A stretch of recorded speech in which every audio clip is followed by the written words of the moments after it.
വശമാണ്. അപ്പൊ അളവ് കൂടിയ വശം 3 സെന്റിമീറ്റർ ആണോ? അല്ല. അത് എത്രയാണ്? 6 സെന്റിമീറ്റർ. അപ്പൊ വീതിയോ 3 സെന്റിമീറ്റർ. അറിഞ്ഞ സംശയം ഉണ്ടോ? ഇല്ല. നമുക്ക് ഈ പറയുന്ന ചതുരത്തെ ഒന്ന് മുറിച്ചാലോ? ടീച്ചർ മുറിക്കാൻ പോവുകയാണ്. അതായത് ഇതിന്റെ പാദത്തിൽ നിന്ന് എന്ത് ചെയ്യുന്നു? മുകളിലേക്ക് 2 സെന്റിമീറ്റർ അകലത്തിൽ ടീച്ചർ എന്ത് ചെയ്യാണ്? വരയ്ക്കാനായിട്ട് പോവുകയാണ്. വരച്ചല്ലെങ്കിൽ ഒരു ഡയഗണൽ വരച്ച് അത് കട്ട് ചെയ്യാൻ, വികരണം വരച്ച് കട്ട് ചെയ്യാനായിട്ട് പോവുകയാണ്. ഓക്കെ,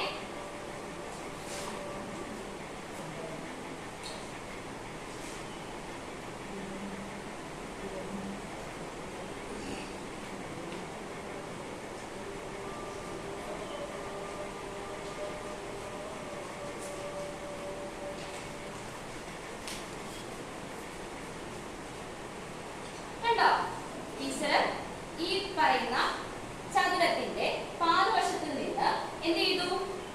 ഓപ്പോസിറ്റ് എതിർവശത്തേക്ക് എന്ത് ചെയ്തു? എതിർവശത്ത് 2 സെന്റിമീറ്റർ അകലെയായി എന്ത് ചെയ്തു? താഴെ നിന്ന് മുകളിലേക്ക് വികരണം വരച്ച് എന്ത് ചെയ്തു? അത് മുറിച്ചെടുത്തു. ഓക്കെ, അപ്പൊ ഇപ്പൊ എന്താ കിട്ടി ടീച്ചറിന്?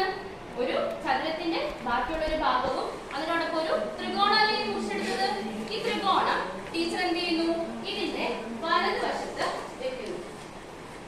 ഇതേപോലെ മുറിച്ചെടുത്തിരിക്കുന്ന രീതിയിൽ നിന്ന് തന്നെ ടീച്ചർ എന്ത് ചെയ്യുന്നു? അത് വലതുവശത്തേക്ക് വെച്ചേക്കുന്നു. ഇനി നോക്കിക്കേ, ഇതേത് രൂപം ഇപ്പൊ കിട്ടിയിരിക്കുന്നത്? അഞ്ജന, സാമാന്തരികമാണ്. ഇരുന്നോളൂ.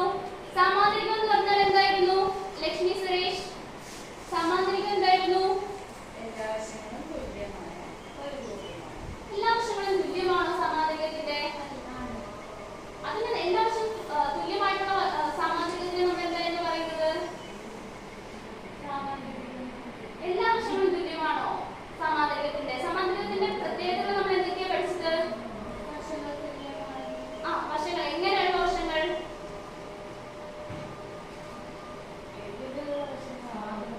എതിർവശങ്ങൾ സമാന്തരവും പിന്നെ തുല്യവും ആയിരിക്കും. ഇരുന്നോളൂ. അപ്പൊ നമുക്കിപ്പോ എന്ത് കിട്ടി? ഒരു സാമാന്തരികം കിട്ടി. അപ്പം ഇതിന്റെ പരപ്പളവ് നമുക്ക് കണ്ടുപിടിച്ചാലോ? അപ്പൊ നമ്മൾ ആദ്യമല്ലേ ഈ ചതുരത്തിന്റെ പരപ്പളവ് എത്രയാണ് ശ്രീലക്ഷ്മി? ഒരു ചതുരത്തിന്റെ പരപ്പളവ് കണ്ടുപിടിക്കാനായിട്ട് നമ്മൾ എന്ത് സൂത്രവാക്യം ഉപയോഗിക്കുന്നത്? നീളം ഗുണം വീതി. അപ്പം ഇതിന്റെ പരപ്പളവ് എങ്ങനെ കണ്ടുപിടിക്കാം? 6 × 3. 6 × 3 എത്ര കിട്ടും? 18. ഇതിന്റെ യൂണിറ്റ് എത്രയാ? യൂണിറ്റ് എത്രയാ? സെന്റിമീറ്റർ സ്ക്വയർ അഥവാ ചതുരശ്ര സെന്റിമീറ്റർ എന്ന് നമുക്ക് പറയാൻ പറ്റും അല്ലേ? അപ്പോൾ ടീച്ചർ കട്ട് ചെയ്തു. ഇവിടെ നിന്ന് 2 സെന്റിമീറ്റർ രീതിയിൽ ടീച്ചർ കട്ട് ചെയ്ത് കഴിഞ്ഞപ്പോൾ നിങ്ങൾക്ക് കിട്ടിയത് എന്താണ്? സാമാന്തരികമായിരുന്നു എന്ത് ചെയ്യുന്നത്? നമുക്ക് കിട്ടിയത്. അപ്പൊ ഇതിന്റെ പരപ്പളവ് എത്രയായിരിക്കും? ചതുരത്തിന്റെ പരപ്പളവ് ആയിരിക്കും. എത്രയായിരിക്കും? 18. കാരണം എന്താ അറിയോ? ഇല്ല. ഇരുന്നോളൂ. ഇതിന്റെ രണ്ടിനെയും ടീച്ചർ മുറിച്ചെടുത്തു കഴിഞ്ഞപ്പോ ഇതിൽ നിന്ന് ഏതെങ്കിലും ഭാഗം മുറിച്ച് മാറ്റി കളഞ്ഞായിരുന്നോ? ഇല്ല. അതിന് മുറിച്ച ഭാഗമാണ് എന്ത് ചെയ്യുന്നത്? ഈ പറയുന്ന ഈ മുറിച്ച് മാറ്റിയ ഭാഗം തന്നെയാണ് ടീച്ചർ എന്ത് ചെയ്തത്? ഇതിനോട് ചേർത്ത് വെച്ചിരിക്കുന്നത് അല്ലേ? അപ്പൊ ഇതിന്റെ പരപ്പളവ് എന്തായിരിക്കും? ഒരേ പരപ്പളവ് ആയിരിക്കും അല്ലേ? എങ്കിൽ നമുക്ക് ഒരു ചോദ്യം ചെയ്തു നോക്കാം.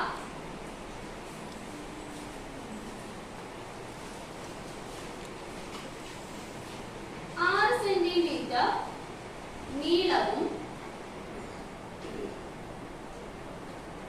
4 സെന്റിമീറ്റർ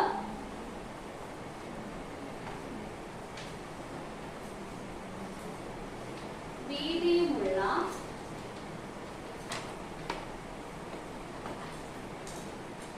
സാമാന്തരികം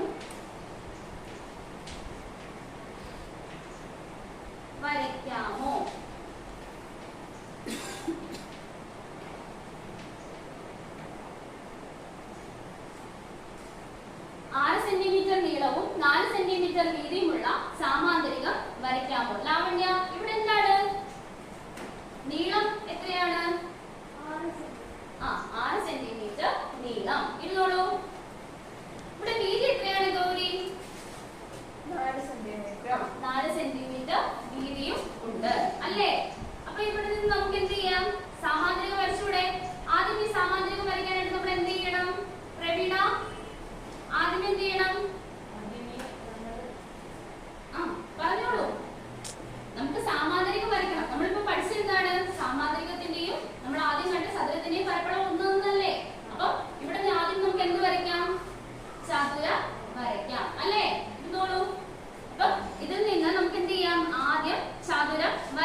3 സെന്റിമീറ്റർ വീതിയുമുള്ള ചതുരം